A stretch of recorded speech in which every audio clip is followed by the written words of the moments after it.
Today, what I want to do is spend just a few minutes and have us create a dynamic hierarchy policy to automatically generate groups for attributes that are on the person objects. All right, it's one of our ABAC capabilities that we have. So a lot of times, for instance, in this particular lab that we have here, we have our roles and locations defined in such a way that it fits the business. We got our job titles as our roles, and in our locations we have our divisions and our departments. But with a lot of companies, they may have a concept of maybe the location that someone is at, for instance, the office or the city or something like that, and they may have some significance based on what that location is. Maybe they need emergency response notification groups for those individual locations, that type of thing. So we have the ability within Empower ID to target attributes on the person objects and automatically create either groups or management roles that can be automatically generated, automatically maintained, the memberships maintained as the data changes. And so it just gives us a way to create some of those components without having to have them kind of instantiated inside a business role location or other RBAC structure, right? So it's kind of our ABAC, one of our ABAC capabilities. So what we're going to do, y'all can play along together with us. We're going to go to our dynamic hierarchies. We're going to create a new policy, create a quick new policy. So we've got in our lab, in the few people we have there, we have, I think, about 5 or 6 maybe locations. We got like New York, Chicago, London, some locations like that. And what we're going to do is we're going to do a dynamic hierarchy policy to automatically generate Active Directory groups for each of those locations. Okay, so we're going to create a policy for that. So we go to our plus sign up here to create a new policy. We have a lot of different choices here. Just go over a few of them. So we all saw the account attribute, external roles and locations. We already did that one a couple days ago. We've got a one level dual attribute groups. Now let me just explain some of these. We have the ability to go from one attribute triggering groups up to 4 attributes. So a combination of 4 attributes to create, say, a 4-level nested group structure, right? So we can do nested or flat structures based on the attributes that we have. We can do groups, and we can do management roles. Now and then we can also do, this is an interesting one, organization chart groups. Organization chart groups will actually create a group for every person that is a line manager. Any person that has an employee that reports to them will create a group for that manager, and we'll put as the members all the people that report to him. And those managerial groups will be nested up into his manager's group, up in his manager's group, up in his manager's group if you want them to nest. Right, so we can create an entire group structure that covers your entire organization for all your managers. And choose what kind. Yes, it can be a security group. It can be a generic group. It can be a distribution group. It can be a mail-enabled distribution group, whatever type of group you want, depending on the system that you select. If you say I'm working in Active Directory, it'll give you the group types that Active Directory supports. Right. If you're saying you're working in SAP, we're going to just have generic groups that we can then push over. So for this one, we're just going to do a simple one, one level, single attribute group. Right. So this is going to be for our geographic locations. So location groups.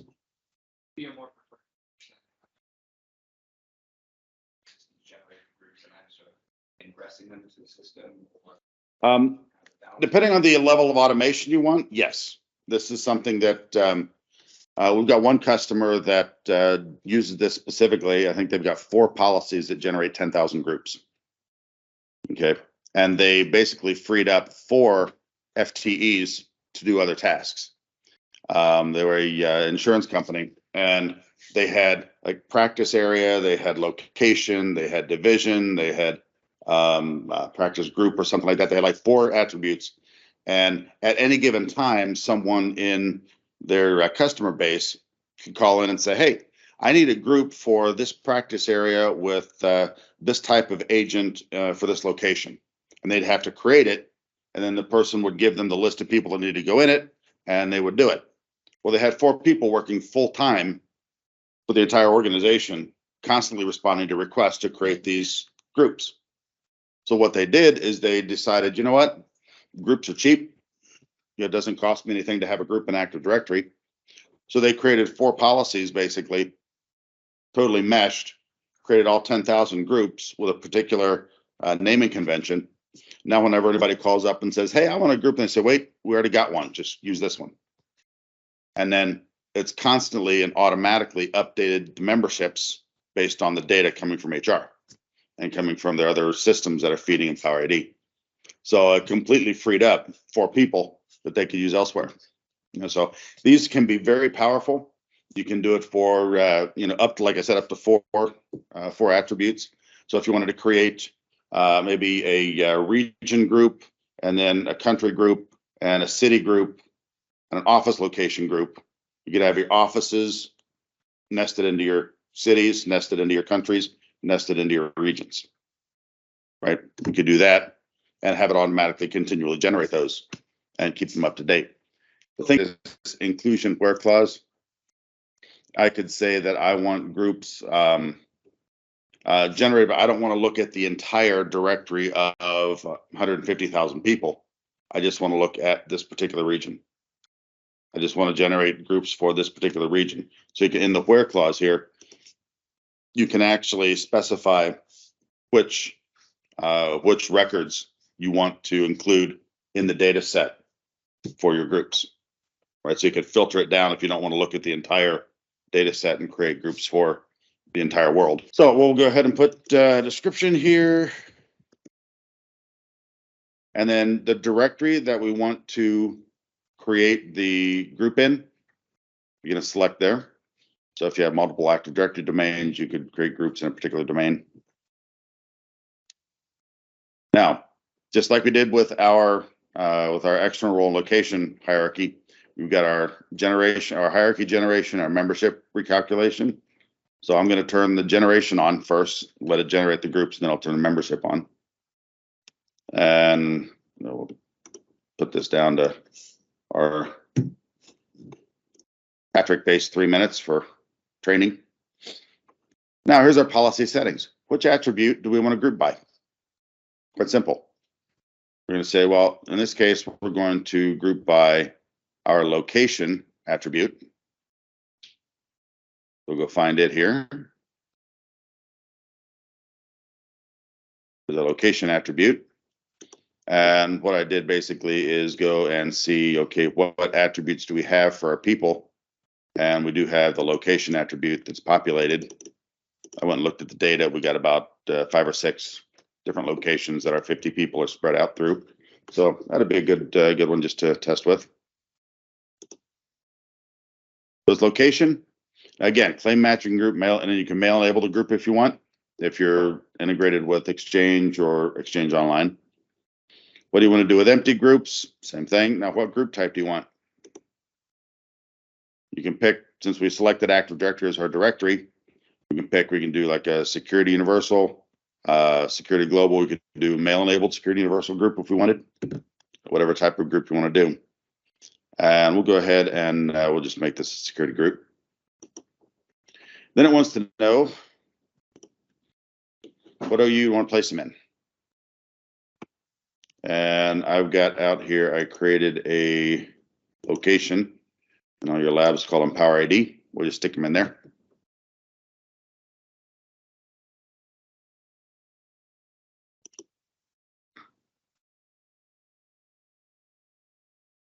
And then we can have our naming convention. So here in the naming convention, we have a variable that represents the value in our attribute. So we can put, let's see, this would be a, say a security group. And we'll put the actual work group in a group name. So we're going to do the name, and we're going to put insert the value 1 variable somewhere in our name. So we go location group. Let's say all users in location, and then value 1. Now, in this case, the case sensitivity makes a difference. It needs to be capital V value 1. It's being evaluated by a evaluator that actually looks at the case sensitivity. So I'm going to just put all users in location space, and then the value 1 is going to be whatever the attribute value is in the attribute that we are targeting. So if it's New York, it'd be all locations in location, all users in location New York. That makes sense. Let's do in the space New York. That sounds better. In the New York location. I know it has, yeah, this is something we have to fix. We have as an example value 1, it's all uppercase. If you put all uppercase value 1 in there, it's not going to work. Okay. So it's something we just need to deal with, we need to take care of. But defining it right here, you're saying I want these groups to be named all users in the, and then insert value here, location. If you wanted to put like SG underscore something underscore New York underscore whatever, you could do that. Spam settings down here. Create group alert, delete group alert. And for those who really have a love of email, membership change alert. So we can send alerts when we find a new value and we create a new group. We can send an alert if group goes empty and we have the action set to delete the group. And then if you want to get a notification every time a membership changes because the data changed, have at it. But it's an email? Yeah. And it goes to the administrator? Specific this. Yes, pull this up here. No, this is just going to wherever you're telling it to go. Yep. And it goes to this alert, and you can define who gets those alerts.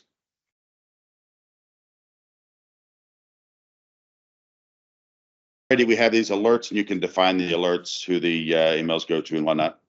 So we're just saying, if you want the alert to go out, if you want alert to be generated for this event, then select it here. All right, so we have a basic policy here. One attribute. Go ahead and save that guy.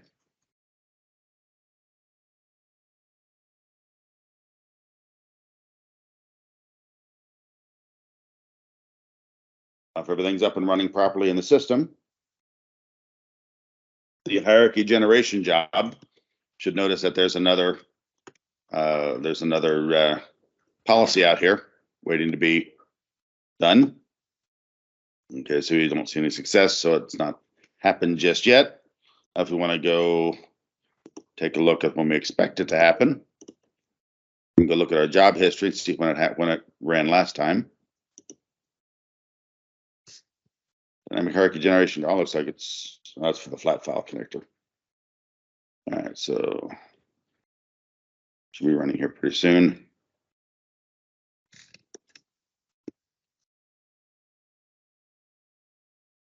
Looks like it's running every 5 minutes. So we should expect it here in just a couple of minutes to do it. If we want to kind of kick it because we are in training and we are impatient, we can bring up our policy. And under hierarchy generation, We just say run it now. Set the hierarchy next run date and save. What we're doing, Patrick, is we're creating a quick group hierarchy policy for location, so we can see some groups automatically get generated. It's something we didn't finish up yesterday on our lab.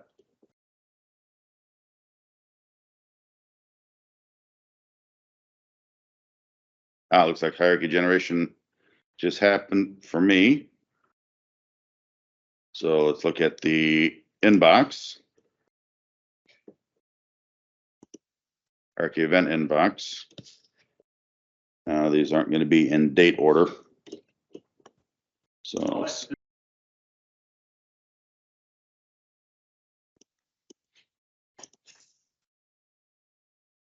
there we go.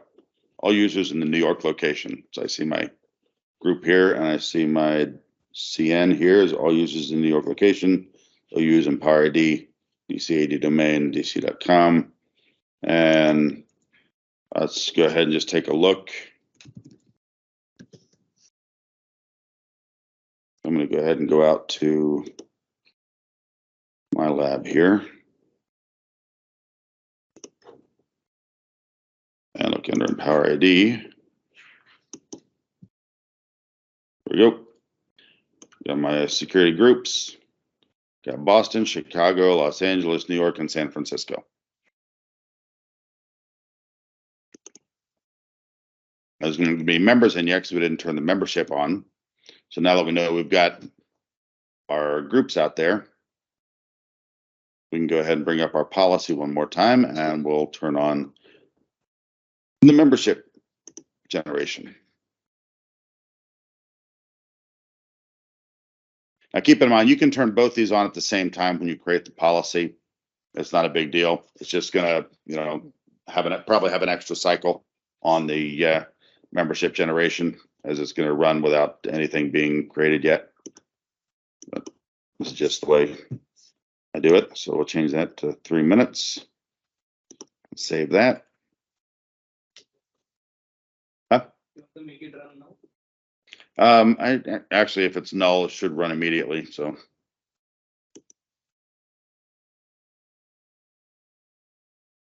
Okay, so we'll just wait and watch this.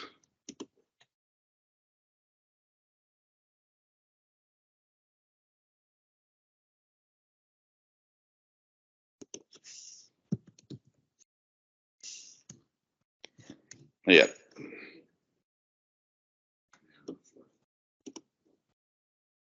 Now, one of the things that can be a little confusing about this particular screen, the membership inbox. I know when I first started coming here to look at the membership inbox, I was like, why don't I see, I know that I have 250 people out there. Why don't I see 250 lines, right? Well, the membership is for the individual object. So it's going to show me, like for each group, it's going to tell me if the membership ran, if the membership was processed for that particular group. So it's going to be the item that we're creating, not the individual people. So that's what this inbox is showing us. It's showing us that for a particular group or a particular role and location, membership was processed.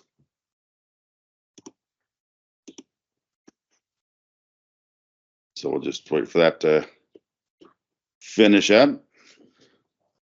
Now, with these dynamic hierarchy policies, another way that you can use them is you can actually create management roles, right? So you can have basically ABAC generated or attribute generated management roles based on your HR data.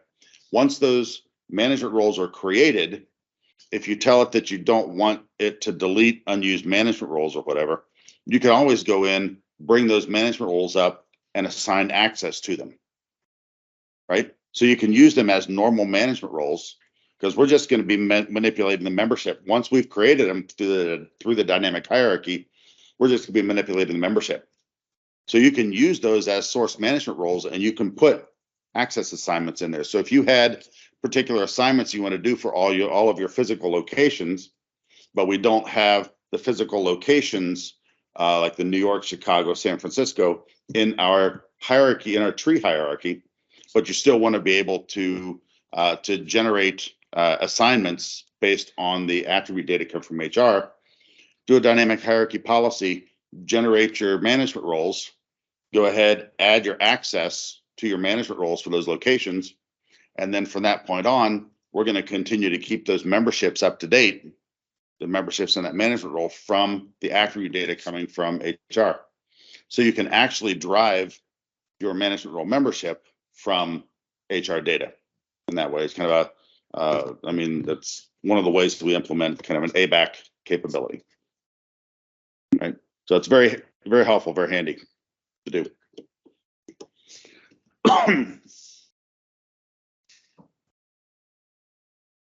Now, you don't have the inheritance, of course, right, that you would in a tree, but it can help you out with things like your employee types, right? You could automatically, you could have those management roles for your employee types. If you don't have your employee type, like we don't in our tree, we just have the job roles, right?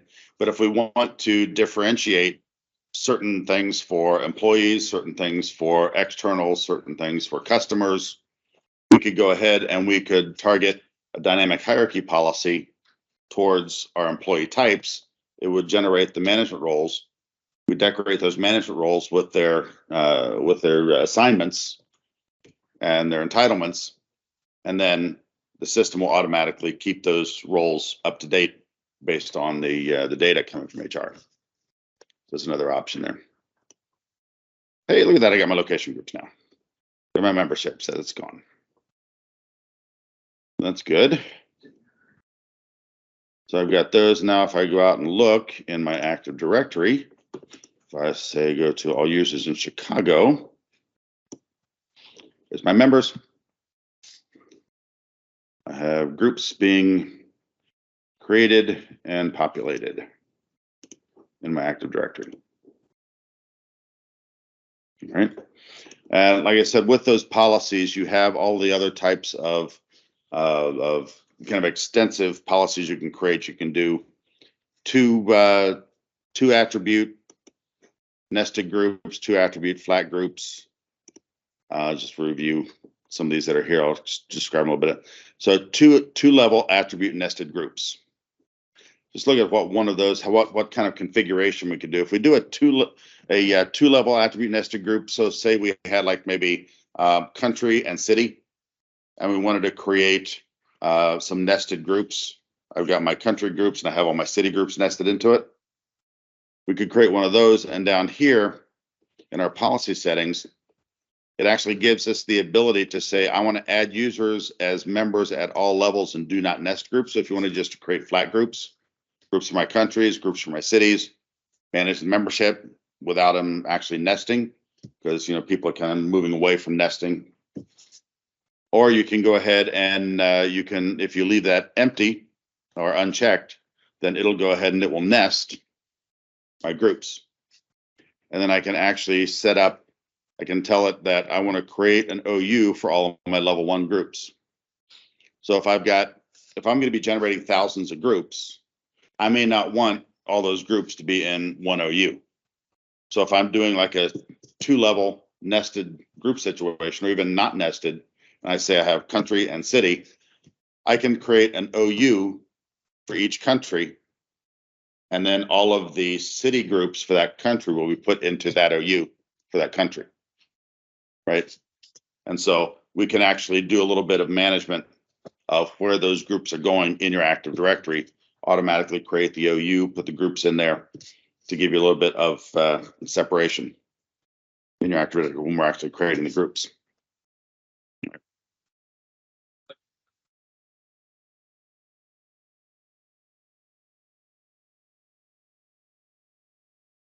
Already disclosed it.